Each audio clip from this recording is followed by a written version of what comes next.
Assalamualaikum warahmatullahi wabarakatuh. Baiklah Ananda sekalian, siang ini kita akan menjelaskan tentang rencana pembelajaran semester atau RPS untuk mata kuliah komunikasi. Kode mata kuliahnya adalah WAT 405, kemudian beban studi SKS-nya adalah 2 SKS, di mana 1 SKS itu adalah teori dan 1 SKS lagi adalah praktikum. Penempatannya pada semester 3 ini dengan MK prasyarat tidak ada. Tim dosennya terdiri dari 2 orang, yaitu Ibu Novi Herawati dan Pak Syahrum.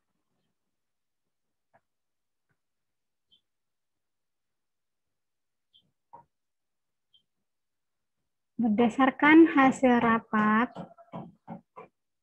koordinasi tim mata kuliah pada hari Senin tanggal 26 bulan Juli 2021 kemarin, maka dirumuskanlah hal-hal sebagai berikut yang ditandatangani oleh tim dosen mata kuliah komunikasi tersebut dan diketahui oleh Kaprodi. Secara garis besarnya, ini RPS-nya Ananda sekalian.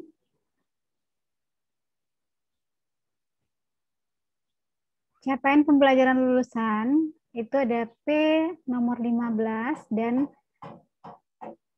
ada keterampilan khususnya juga.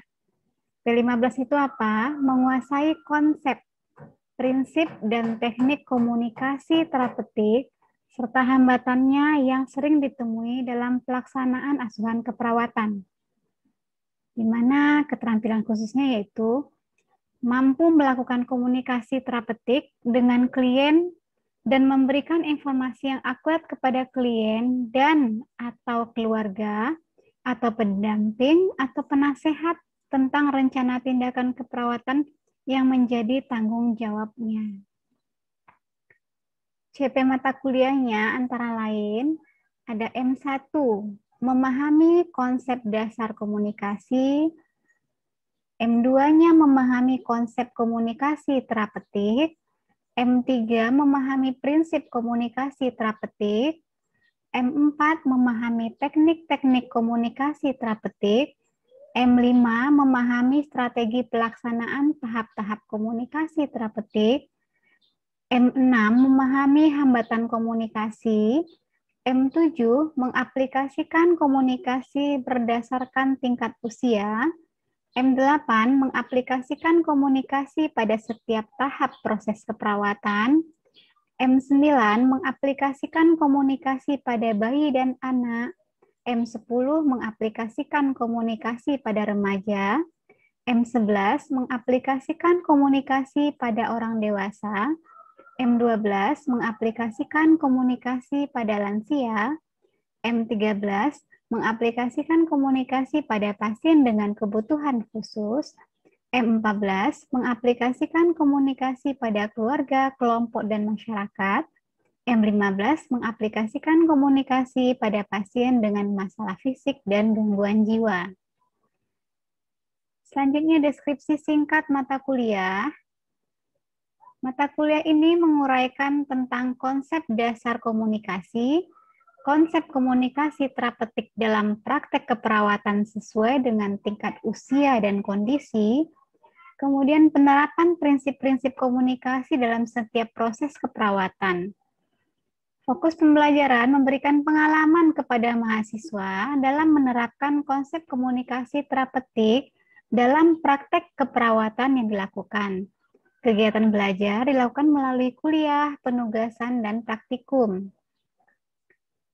Berdasarkan capaian pembelajaran tersebut di atas tadi, bahan kajian yang akan kita bahas selama 1 semester ini adalah yang pertama konsep dasar komunikasi, yang kedua konsep komunikasi terapeutik, yang ketiga prinsip komunikasi terapeutik, yang keempat teknik-teknik komunikasi terapeutik, yang kelima strategi pelaksanaan tahap-tahap komunikasi terapeutik, yang keenam hambatan komunikasi, yang ketujuh, komunikasi berdasarkan tingkat usia. Yang kedelapan, komunikasi pada setiap tahap proses keperawatan. Yang kesembilan, komunikasi pada bayi dan anak. Yang ke-10, komunikasi pada remaja. Yang ke-11, komunikasi pada orang dewasa. Yang ke-12, komunikasi pada lansia. Yang ke-13, komunikasi pada pasien dengan kebutuhan khusus. Yang ke-14, komunikasi pada keluarga, kelompok, dan masyarakat. Yang ke-15, komunikasi pada pasien dengan masalah fisik dan gangguan jiwa. Yang ke-16, praktek strategi pelaksanaan atau SP komunikasi terapeutik berdasarkan tahapan. Praktek komunikasi pada setiap tahap keperawatan, praktek komunikasi pada bayi dan anak, praktek komunikasi pada remaja, praktek komunikasi pada orang dewasa, praktek komunikasi pada lansia, praktek komunikasi pada pasien dengan kebutuhan khusus, praktek komunikasi pada keluarga, kelompok, dan masyarakat, serta praktek komunikasi pada pasien dengan masalah fisik dan gangguan jiwa. Studi kepustakaannya nanti bisa dilihat dari beberapa referensi berikut. Ya, ada buku tentang komunikasi terapeutik, ada buku An Evaluation of Outcome from Intensive Care in Major Medical Center, kemudian ada buku komunikasi keperawatan dalam pelayanan, kemudian ada peran komunikasi terapeutik, ada ilmu komunikasi dalam konteks keperawatan, ada Introduction to Person-Centered Nursing, ada Fundamental of Nursing, Perry dan Potter, ada Fundamental of Nursing Concept, Process, and Practice, Perry dan Potter juga. Kemudian ada buku Stuart Sundin Pocket Guide to Psychiatric Nursing. Kemudian Stuart Sundin lagi ada Principle and Practice of Psychiatric Nursing. Kemudian ada Humor and Health. Kemudian ada Essential of Pediatric Nursing. Kemudian ada buku ajar konsep dasar keperawatan anak, serta komunikasi terapeutik dalam keperawatan. Serta masih banyak lagi buku-buku lain yang terbaru, yang sekarang sudah ada edisi e-booknya, yang bisa Ananda searching di internet. Kemudian media pembelajarannya, kita menggunakan media pembelajaran bisa berupa video, kemudian modul bahan ajar, serta ada aplikasi VLab yang dimiliki Poltekkes Kemenkes. Sedangkan perangkat keras yang biasa Anda gunakan bisa laptop ataupun smartphone untuk mengakses berbagai materi. Kemudian tim teachingnya ada Ibu sendiri dan Pak Syahrum. Kemudian asesmennya, karena di sini kita ada 2 SKS, yang 1T, 1P, penilaiannya pun kita juga mengambil dari teori dan praktek. Untuk teori, distribusinya untuk UTS itu 40% nilainya. Untuk UAS 40%, kemudian untuk penugasan harian itu 20%. Itu untuk teori saja. Sedangkan dari nilai prakteknya, itu penilaian harian praktikum, kita mengambil nilainya 50%. Jadi setiap hari Ananda melakukan praktikum, itu ada nilai yang diberikan. Kemudian nanti ada ujian praktek, itu juga nilainya 50%. Jadi nilai akhir dari mata kuliah ini nantinya adalah nilai teori ditambah nilai praktek, kemudian dibagi 2. Selanjutnya kita masuk jadwal pembelajaran. Pada jadwal pembelajaran ini kita uraikan mulai dari pertemuan pertama sampai pertemuan ke-16. Di mana pertemuan pertama itu kita membahas tentang konsep dasar komunikasi, di mana hasil akhir dari kemampuan yang diharapkan mahasiswa adalah mampu memahami konsep dasar komunikasi. Nah, alokasi waktu yang kita sediakan untuk topik 1 ini itu 50 menit T serta 170 menit P. Nah, di sini Anda bisa lihat buku-buku yang bisa dijadikan sebagai sumber rujukannya. Nah, kemudian nanti ada penugasan materi. Ya, dengan pengalaman belajar yang didapatkan adalah membaca, memahami, menyimpulkan, menjelaskan. Nah, ini nanti akan diajarkan oleh tim, yaitu Pak Syahrum. Itu topik yang pertama. Topik yang kedua, itu kita akan nanti membahas bahan kajian tentang konsep dasar komunikasi terapeutik. Ya, dengan capaian pembelajaran nanti diharapkan mahasiswa mampu memahami konsep komunikasi terapeutik. Ini alokasi waktunya 50 menit, kemudian ditambah 170 menit praktikum. Nanti akan pengalaman belajar yang Anda dapatkan membaca, memahami, menyimpulkan, dan menjelaskan. Pengampunya adalah Ibu sendiri.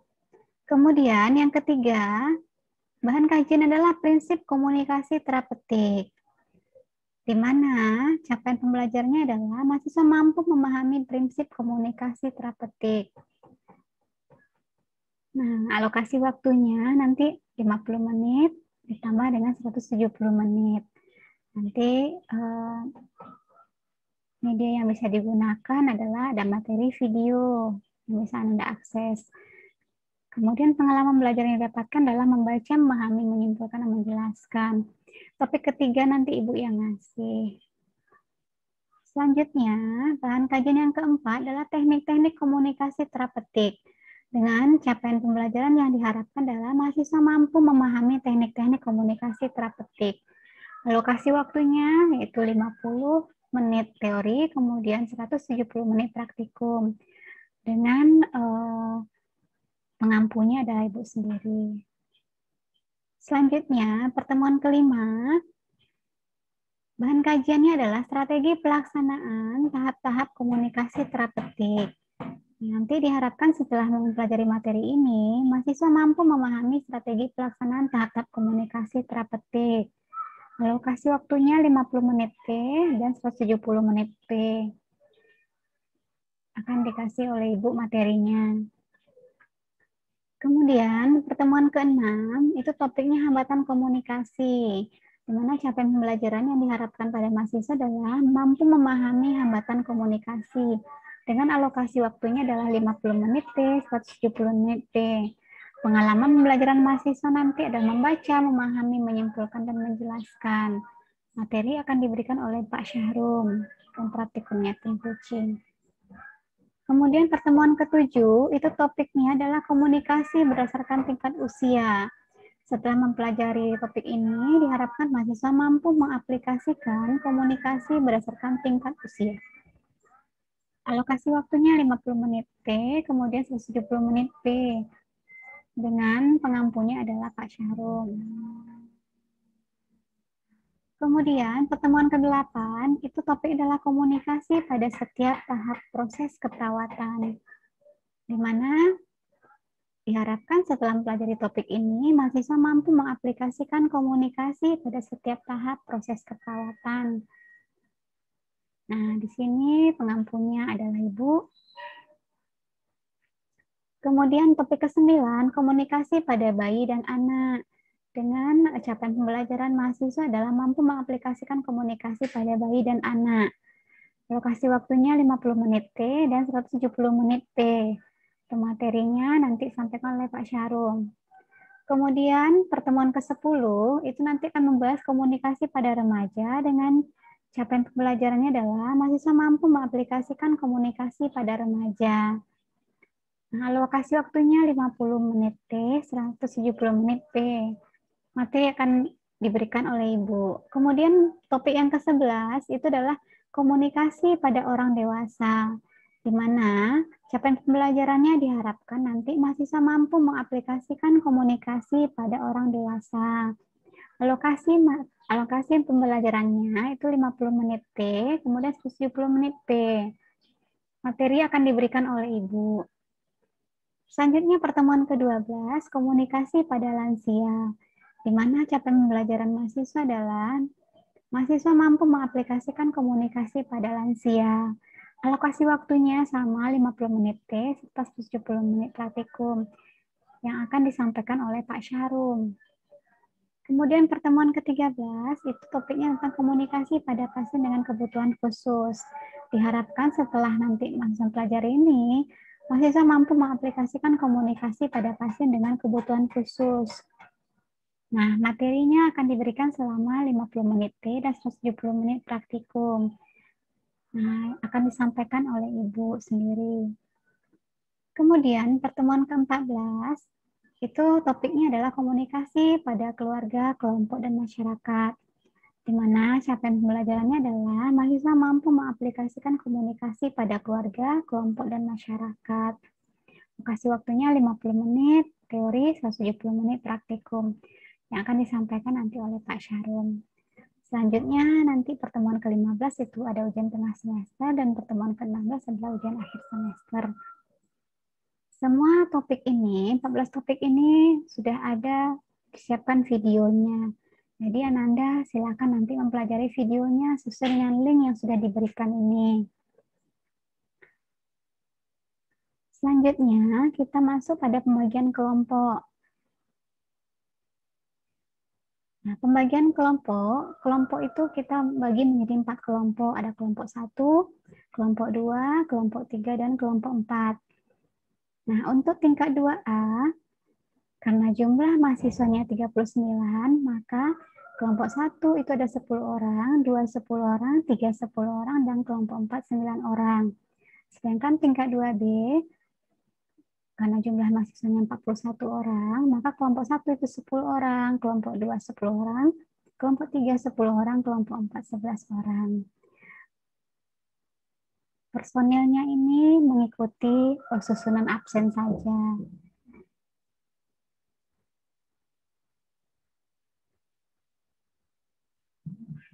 Oke, pembagian kelompok ini bagaimana? Pembagian kelompok ini nanti terkait dengan pelaksanaan praktikum di labor, ya. Jadi kelompok 1, kelompok 2, 3, dan 4 akan melaksanakan praktikum di labor dalam melaksanakan teknik komunikasi terapeutik. Ya, nanti akan disampaikan praktikum apa saja yang akan dilakukan. Nah, sesuai dengan fase-fase dari tahap komunikasi terapeutik, mulai dari fase prainteraksi, fase orientasi, kerja, dan terminasi. Nah, nanti mahasiswa akan mendemonstrasikan dan meroleplaykan tentang komunikasi terhadap pasien. Nah, nanti akan kita berikan kasus-kasusnya.